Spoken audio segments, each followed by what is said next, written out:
Today, we will first learn how to create a dollar bill, or a currency note like this. It has an appropriate picture on each side, and it is made from a plane with 0 thickness, so you can use this for any paper-like material. Then we will also learn how to create a bunch of dollar bills like this. It is not just a heap of bills stacked together, it looks realistic because the bills are placed with little bit of randomness, so let us start with a blank new file. We can delete this cube, and instead, we will add a plane. This plane has 0 thickness, and we need to scale it up to match with the dimensions of a dollar bill. So let us change the x scale factor to 7, and the y scale factor should be 3. The dimensions of this plane will depend on the particular currency or the texture that we'll use. Here, we have downloaded the textures for a dollar bill, one for the front side and one for the back face. They have a ratio of 7:3, but if you use some other currency or some other texture, you need to adjust these scale factors according to your texture. Now, let us turn on the Material View mode. Then in the Materials tab, create a new material. In the base color, we have to select the option of an image texture. Then click on Open, and let us select the texture for the front side of a dollar bill. So we get that texture now added to our plane.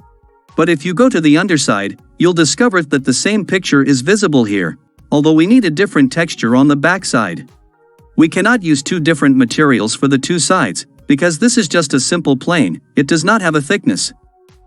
So one way to resolve this is to add some thickness for this plane, so that we get 2 separate faces and we can attach 2 different materials to them. But that won't look good because a paper should ideally have a thickness close to 0. So we will use a different method in this tutorial. Let us go to the shader editor. We have this node setup coming from the material that we have already created, and this image texture node is connected to the front side image. So press Shift D to duplicate this node. And here, we have to select the other texture or the backside image of a dollar bill. And to join these two, we need to add another node here, called Mix RGB node. Then connect the 2 image textures to the input sockets of this mix node, and connect its output to the color input of our principled BSDF. Let us minimize this node and move it here. Now, we have to also add one geometry node in order to access the backside face. Then connect this back-facing output of the geometry node to the FAC input of the mix node. So the backside surface of the target plane will now get this second image texture, and the front side face will get this first texture. We can now go back to the 3D viewport. So this is the front side of the dollar bill, and if we go to the underside, we can see that the second texture is displayed here. We have tricked Blender to show us 2 different textures for the 2 sides, although it has got 0 thickness. Next, we want to stack here several such dollar bills together. The Array Modifier can be used for this, but the output won't be very realistic. Let us anyway try that out once. So in this modifier, we'll go with 100 copies. And instead of this relative offset, we have to use the option of this constant offset. Here, we need to remove this x distance, and instead, we'll use a small value like 0.01 in this z distance. So we get a stack of 100 such bills together, and as you can see, the bills are very close to each other, but they are still separate. However, it does not look very realistic, it almost looks like a pack of cards. We need to add some randomness here, we need to place these bills with some random positions, and a small amount of random rotations, that will make it more realistic. We can do that by using the geometry node editor. So let us remove this. Then we need to open another editor like this, and we have to switch over to the geometry node editor. Now click on this new button, and we will get these 2 nodes. This group input node gives us the existing geometry of this object, but we will use it later. So let us disconnect this from the output. No need to worry if you can't see anything, we will soon bring them back. First, go to the Add menu, and from the Mesh Primitives, add a mesh line node, and place it somewhere over here. This count value will control the number of items in the stack.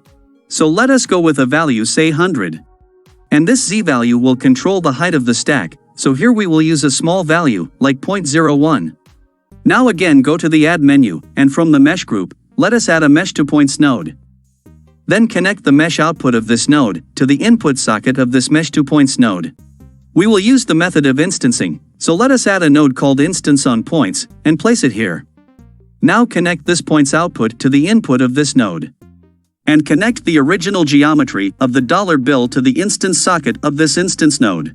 Finally, connect its output to the group output node.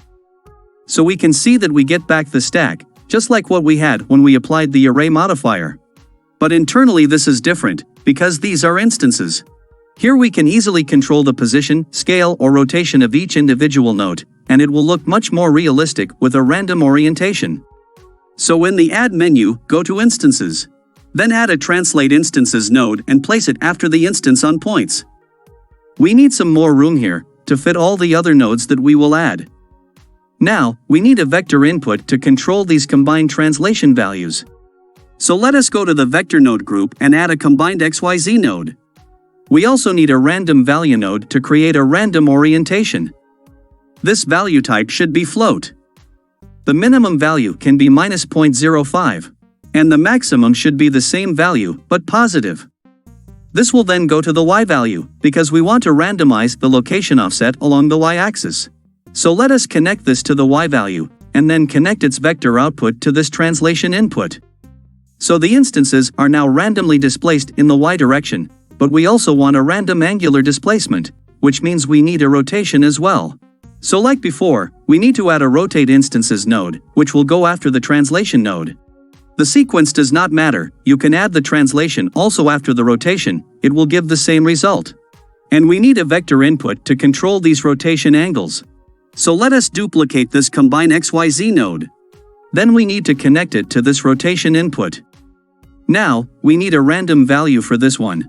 So let us bring one random value node, like before. And this time, we will go with 0.02, on the negative and the positive sides for these two values. Let us then connect it to the z-rotation input. So we get some angular displacements around the z-axis, and we can do the same for the y-axis as well. So let's move it down. And then duplicate this node. So for this one, we'll use 0.25 on the negative side, and 0.25 also on the positive side. And this will go to the Y input. So our geometry node setup is now complete. And as we can see, we got a realistic stack of the dollar bills with some random orientations. And you can also add a tape or a band here. So let us unhide this band, which we have already added to our scene. We can also add a floor like this, and go to the rendered view mode, so that we have the light and shadow effect. Now this looks quite good and realistic. So I hope you like this tutorial. And the best thing about this method is, you can customize the orientations of the dollar bills anytime, as per your requirement. All that you have to do is to play with these settings in the geometry nodes. If you are new to geometry nodes, you can also look at our foundation level tutorials on this. The links are given in the video description below. Thanks for watching, and don't forget to subscribe to this channel.